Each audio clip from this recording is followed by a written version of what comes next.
بیٹیاں اللہ اکبر کبیر، بیٹا تو جوان نہیں ہوا، میں نے کہا متبنہ کا بیٹا جوان ہوا تھا، پالا اور اس کی، لیکن بیٹیاں حضور نے کیسے پالی؟ اللہ، میں یہ کاش کرتے اللہ کی حکمت ہے، تکوینی حکمت ہے۔ جس معاشرے میں بیٹی کو آر سمجھا جاتا تھا، حضور نے 4 بیٹیاں پال کے بیاہ کے دکھائیں کہ بیٹی کسے کہتے ہیں۔ اس معاشرے میں قرآن پاک کہتا ہے معاشرے کی عمومی کیفیت یہ تھی، اذا بشر احدهم بالانثى ظل وجهه مسودا وهو كظيم يتوارى من القوم من سوء ما بشر به ايمسكه على هون ام يدسه في التراب۔ کسی کو بیٹی کی ولادت کی خبر دی جاتی تھی، اس کا چہرہ شرم کے مارے سیاہ ہو جاتا تھا، لوگوں سے چھپتا پھرتا تھا، کوئی مجھے بیٹی کا باپ نہ کہہ دے، اور اس کو فیصلہ کرنا مشکل ہو جاتا تھا کہ ایمسکہ علی ہون ام یدسہ فی التراب، ذلت کے ساتھ اس کو برداشت کرے یا عزت کے ساتھ اس کو دفن کرے۔ ایمسکہ علی ہون ام یدسہ فی التراب، ہون اس ذلت کے ساتھ، ساری زندگی ذلت نہیں مرے گا، بیٹی کا باپ ہے، بیٹی کا باپ ہے، ذلت کے ساتھ اس کو برداشت کرے یا عزت کے ساتھ اس کو کیا کر دے، رخصت کر دے۔ جس معاشرے میں یہ کیفیت تھی، اللہ اکبر کبیرہ، زیادہ بات تفصیل میں چلی جائے گی، اس معاشرے میں جناب نبی کریم صلی اللہ علیہ وسلم نے 4 بیٹیاں پالیں، پرورش کی، عزت دی، احترام دیا، شادیاں کی، ان کی اولاد کو سینے سے لگایا، اور حضور نے بتایا کہ بیٹی کیا ہوتی ہے اور بیٹی کی اولاد کیا ہوتی ہے۔ حضرت زینب بڑی بیٹی تھیں، میں صرف ایک سب سے بڑی، ایک سب سے چھوٹی کا ایک قصہ سناؤں گا۔ حضرت زینب رضی اللہ عنہ، ان کے خاوند ابوالعاص خالازاد تھے، حضرت خدیجہ کے بھانجے تھے، دونوں کی شادی اس زمانے میں خالازاد کے طور پہ ہوئی تھی، اور بڑے شریف آدمی تھے، بڑے بہادر آدمی تھے، بدر کے قیدیوں میں تھے، بدر کے قیدیوں میں تھے، یہ ابھی بیوی تھیں اور مکہ مکرمہ میں تھی، وہ قیدیوں میں آ گئے، فدیے کے لیے پیسے نہیں تھے، بیوی کو پتہ چلا کہ میرا خاوند گرفتار ہے اور فدیے اس کے پاس کچھ بھی نہیں ہے، فدیہ کہاں سے دے گا؟ تو اپنا ہار اتارا اور ایک آدمی کو کہا خدا کے لیے جتنی جلدی ہو سکو ابوالعاص کو پہنچو۔ زیور کا حال تھا، سونے کا تھا یا چاندی کا تھا، کس کا، اس کو جتنی جلدی ہو سکے ابوالعاص کو پہنچو۔ وہ بدر میں جہاں قیدیوں کے فیصلے ہو رہے تھے، وہ جا کر چپکے سے ابوالعاص کو دے دیا کہ آپ کی اہلیہ کہتی ہے یہ ہار دے کر فدیے میں جان چھڑاؤ۔ اب باقیوں نے اپنے اپنے فدیے دیے تو ابوالعاص سے وہ ہار پیش کیا، ہار دیکھا تو حضور کی آنکھوں میں آنسو آ گئے۔ یہ ہار تھا حضرت خدیجہ کا، جو شادی کے وقت بیٹی کو دیا۔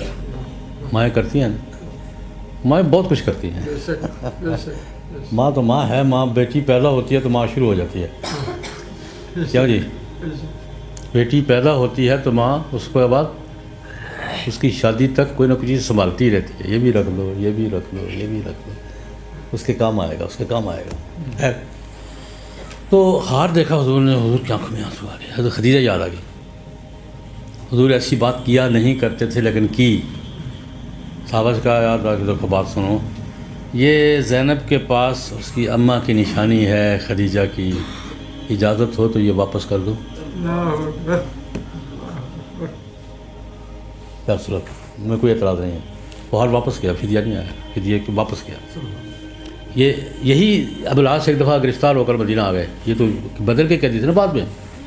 اس وقت حضرت زینب، حضور نے پیغام بھیجا تھا کہ جب تک فیصلہ نہ ہو جائے نکاحوں کا تم زینب کو بھیج دو گھر، تو زینب آ چکی تھی مدینہ منورہ۔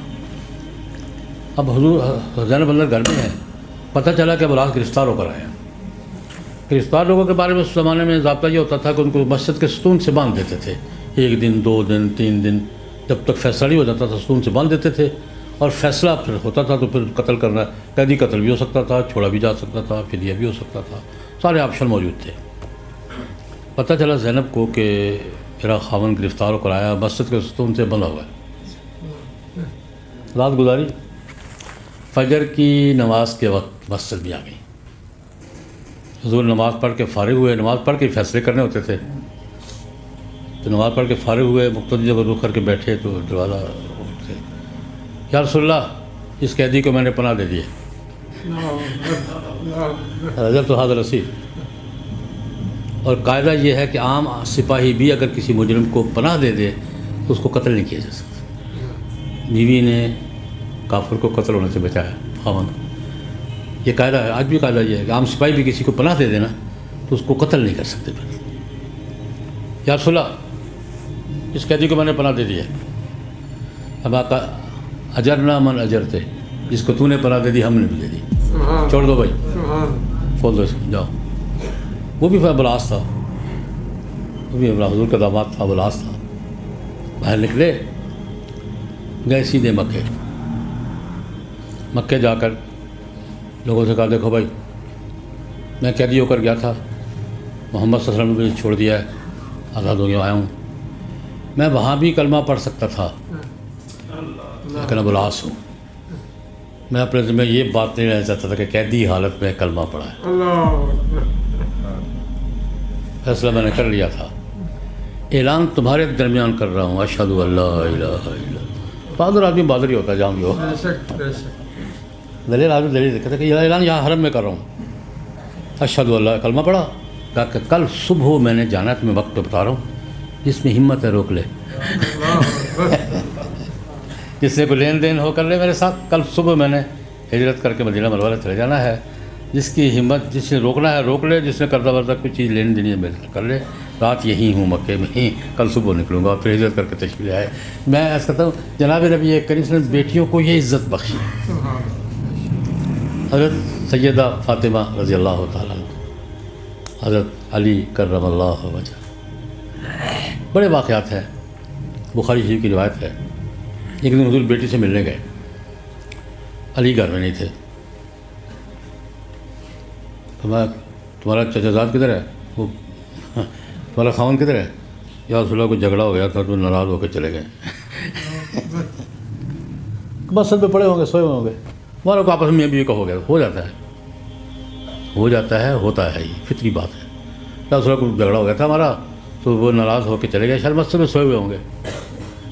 حضور گئے مسجد میں, حضرت علی مسجد میں سوئے ہوئے تھے, کمر سے چادر ہٹی ہوئی تھی, ننگی زمین. تو اس میں یہ قالین والی نہیں ہوتے تھے, ننگی زمین سوئے ہوئے ہیں, کا بدن پہ مٹی لگی ہوئی ہے. بڑی محبت سے بیٹھے, ہاتھ سے جاڑ رہے ہیں, کم یا آباد سراب, وہ مٹی والے اٹھو, مٹی والے اٹھو, مٹی والے, کم یا آباد سراب, کم یا آباد سراب. جا کے یہ داماد کو راضی کر کے واپس چل جا. کہا کتنے کی پہ ہیں, یہاں کیوں پڑھو, چلو. کہا اس کو اٹھایا حضرت علی کرم اللہ وجہ کو. اس کے بعد زندگی بھر سب سے زیادہ جو نام پسند ابو تراب. ابو تراب ایسے خاک آلود, خاکسار, خاک آلود, لیکن حضرت علی کہتے ہیں مجھے سب سے زیادہ یہ کنیت پسند آتی ہے. جب کہ مجھے ابو تراب کہتا ہے نا تو مجھے بہت اچھا لگتا ہے کہ یہ مجھے کس نے کہا تھا, جناب نبی کریم. یہ حضرت علی کو اٹھا کے لے گئے. حضرت فاطمہ رضی اللہ عنہ کی شکایت پر کہ ناراض ہو کے چلا گیا, مسجد میں سویا ہوا ہے, حضور اٹھا کے لے گئے. ایک واقعہ اور بیان کر دیتا ہوں. حضور ایک دن کسی نے خبر دی آ کر حضرت علی رضی اللہ عنہ کے بارے میں. ابو جہل کی بیٹی مسلمان ہو گئی تھی, مدینہ منورہ ہجرت کر کے آ گئی تھی, مسلمان نوجوان لڑکی تھی.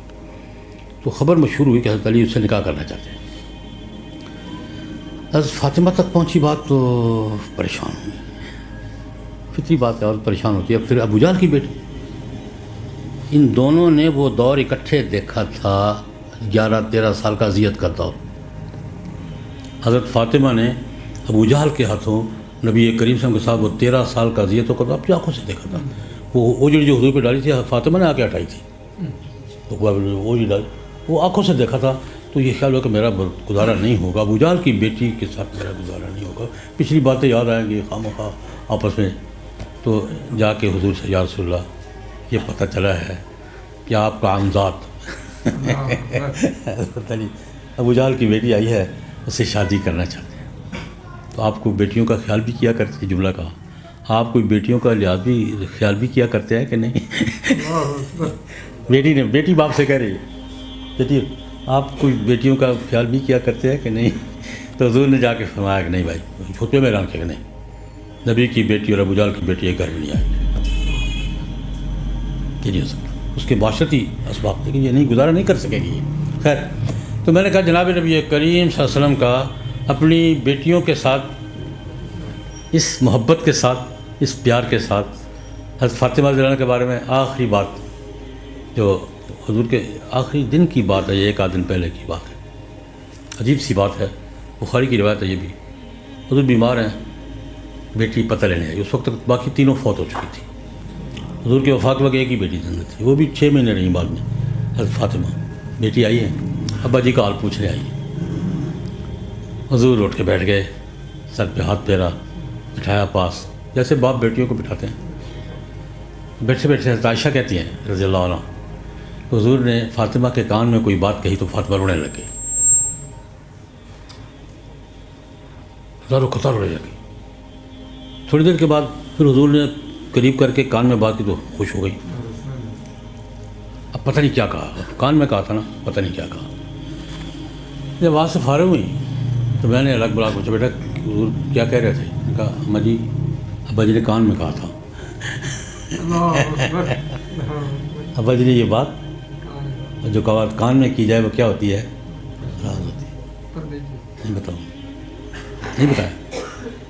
حضور کی وفات کے بعد کافی دن گزرے تو حضرت عائشہ نے پھر بولا، بیٹی میں تمہیں ماں ہونے کا واسطہ دیتی ہوں، اور اب تو راز، اب تو فوت ہو گیا نا، تو راز نہیں رہا نا، راز زندگی میں ہوتا ہے۔ میں تمہیں حق کا عمومت تجھے ماں ہونے کا واسطہ دیتی ہوں، بتاؤ حضور نے کیا کہا تھا؟